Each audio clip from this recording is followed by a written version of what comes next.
Good afternoon students. आज हम लोग इस वीडियो के माध्यम से अंग्रेजी में वर्णों का उच्चारण यानी लेटर्स का उच्चारण कैसे किया जाता है, क्या सावधानी बरतनी चाहिए, क्या उसके लाभ हैं, क्या हानियां हैं, इस संबंध में जानकारी प्राप्त करें।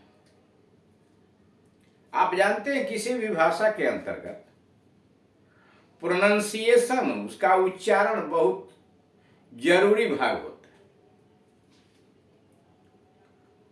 अगर हम उच्चारण सटीक नहीं करेंगे तो किसी शब्द का अर्थ उल्टा समझ में आ जाएगा।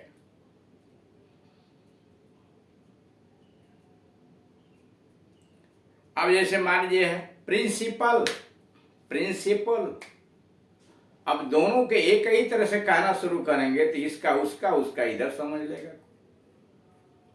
तो इसलिए हर शब्दों का उच्चारण सटीक होना चाहिए। चूंकि हम यहाँ इंग्लिश स्पीकिंग में है, वो अभी फर्राटेदार अंग्रेजी बोलना सीखना चाहते हैं। इसके लिए आवश्यक है कि इंग्लिश के अंतर्गत जितनी भी विधाएं हैं, जो भी ज्ञानवर्धक चीजें हैं, उस सब भी चीजों के विषय में हमें जानकारी होनी चाहिए। उदाहरण के लिए ग्रीटिंग्स कैसे करते हैं, अभिवादन कैसे करते हैं,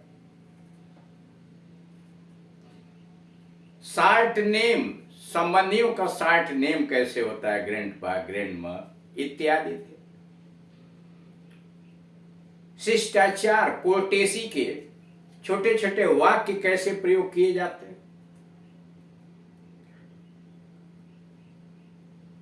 शॉर्ट स्पीच कैसे बोले जाते हैं।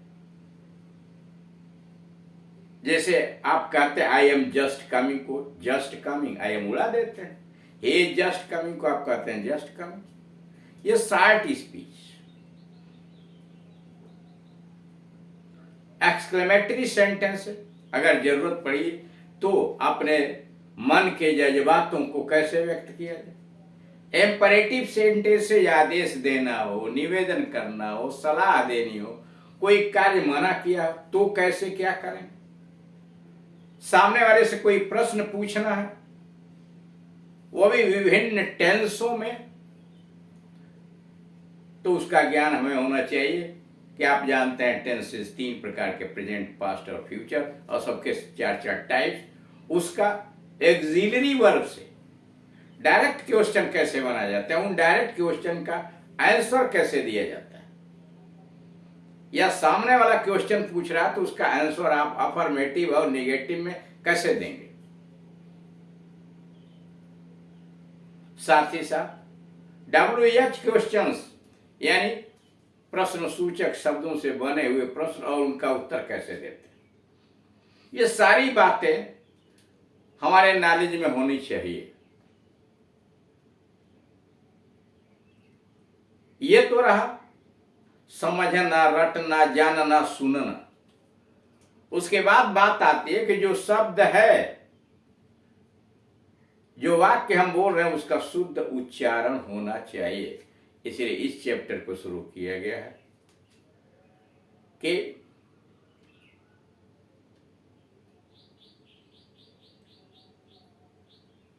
इंग्लिश के अल्फाबेट के अंतर्गत, वर्णमाला के अंतर्गत जो 26 लेटर्स होते हैं, जिसमें वावेल और कॉन्सोनेंट दोनों होते हैं, और उधर हिंदी में स्वर और व्यंजन दोनों होते हैं, दोनों का तालमेल कैसे बैठाया जाए, कैसे उच्चारण किया जाए, उसकी आवाज कैसे निकाली जाए। आप जानते ही हैं कि इंग्लिश में 4 प्रकार के लेटर्स होते हैं। छापे के कैपिटल लेटर, छापे के स्मॉल लेटर, लिखने के कैपिटल लेटर और लिखने की स्मॉल लेटर, खाने में कैसे लिखा जाता है, कितना छोटा कितना बड़ा, आदि आदि चीजें। ये सारी चीजें हमें जानकारी होनी चाहिए। इसीलिए इस चैप्टर के अंतर्गत अंग्रेजी के लेटर, अक्षरों का कैसे हम उच्चारण करते हैं और हिंदी में उनका क्या मतलब होता है, कैसे हम उच्चारण करें, वह दिया हुआ है। अंग्रेजी वर्णों का उच्चारण।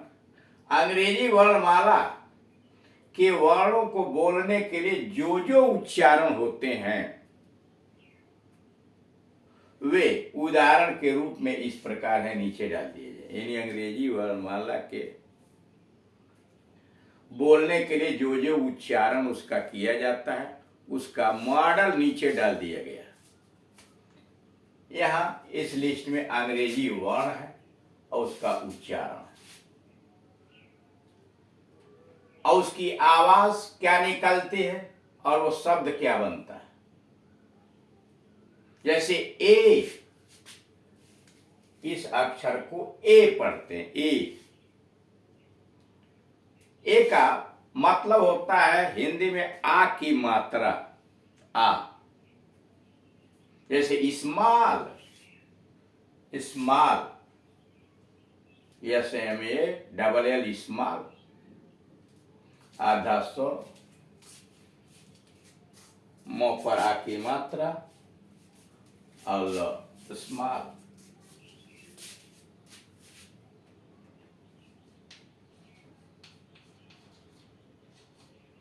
स्मॉल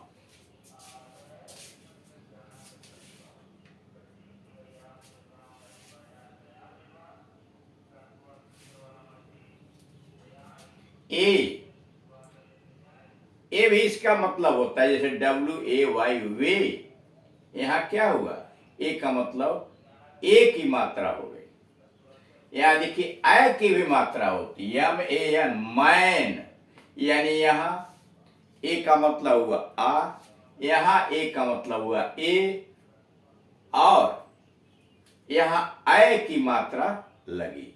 यानी अक्षर एक ए और उसके तीन मात्राएं हुई, आ, ए और ऐ। अब आइए बी। प्रोनाउंसिएशन उच्चारण होता है बी। हिंदी में उसको ब से निकालते हैं, ब। आवाज जो उसकी आती है ब। जैसे BO के बुक, BO के बुक मतलब किताब।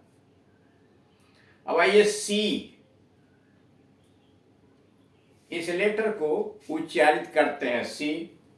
सी का मतलब होता है क।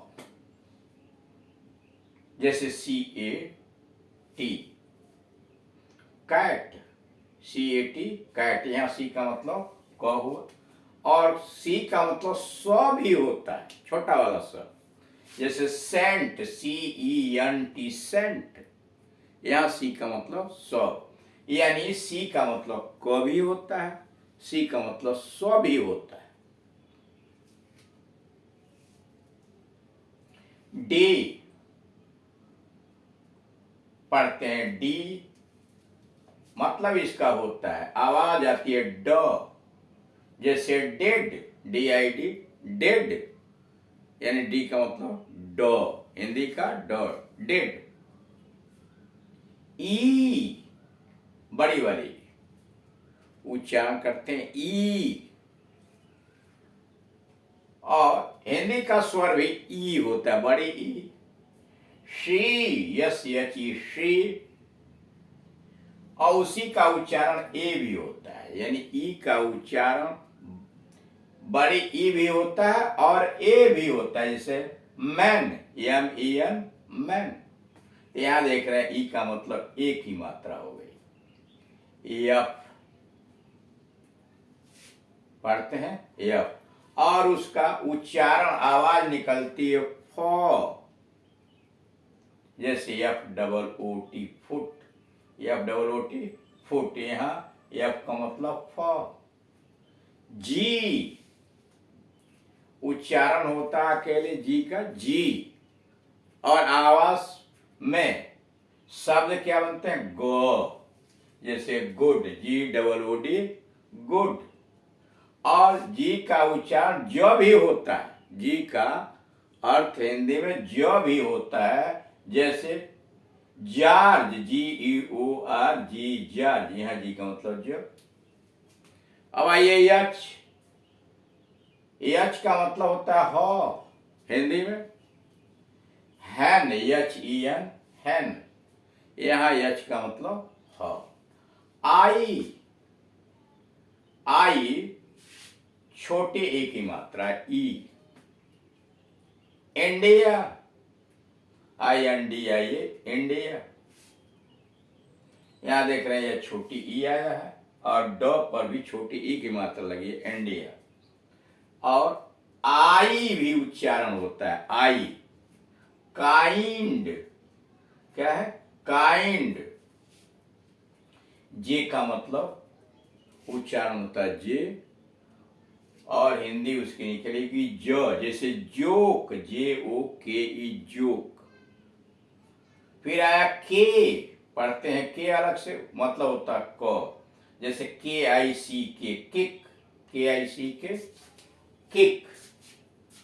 अब आइए देखिए, यल, यल के हिंदी निकलते हैं ल, letter, L E double T E R, letter. M, M का मतलब होता है म, जैसे यम ए यन, मैन, यम ए यन, मैन। यन, यन का मतलब नो, nose, N O S E, nose. O, उच्चारण भी स्वर भी इसका ओ होता है मात्रा। Open, O P E N, open. P, P को हिंदी में प निकालते हैं, post, P O S T, post. Q, Q का मतलब क, जैसे quick, Q U I C K, quick. Are, are का मतलब रो, आवाज निकलती है, रिमाइंड, र से, आर से मतलब यहां र हुआ तो रिमाइंड।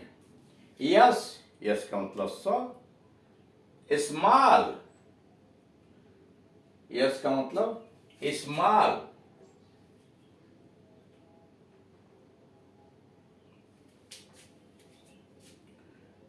टी, टी का मतलब ट, जैसे teacher, T E A C H E R, teacher.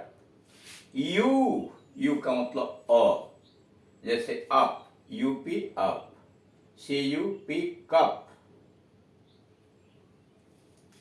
We, V value, V A L U E, value. W, W walk, W A L K walk. X, X को X उच्चारण भी करते हैं, जैसे X ray, X ray. Y, Y का मतलब यह होता है, जैसे young, Y O U N G, young. और वाई का मतलब आई भी होता है, जैसे माई, बड़ी की मतलब आई, माई। जेड, जो, जेब्रा। अब अंग्रेजी के संयुक्त अक्षर, जैसे ये होते हैं सी एच का मतलब च, टी एच का मतलब थ या ठ, पी एच का मतलब फ, एस एच का मतलब श, और जी एच का मतलब घ। अब यहां नोट है, जी एच के पूर्व दीर्घ वावल स्वर हो, यानी दीर्घ स्वर हो जी एच के पहले, तो जी एच का उच्चारण साइलेंट हो जाता है। जैसे right, are I ji H T, G H के पहले आई आ गया है दीर्घ स्वर, इसलिए जी एच का उच्चारण नहीं होगा। अन्यथा उसका उच्चारण जी एच का घ होता है, जैसे ghost, G H O S T, G H के पहले कोई दीर्घ स्वर नहीं है, इसलिए यहां उच्चारण हुआ घोस्ट। तो इस तरह से आप देख रहे हैं कि कितना उपयोगी है इन चीजों को बार बार बोल करके और उच्चारण कर अभ्यास करने का प्रयास करना चाहिए। Thank you.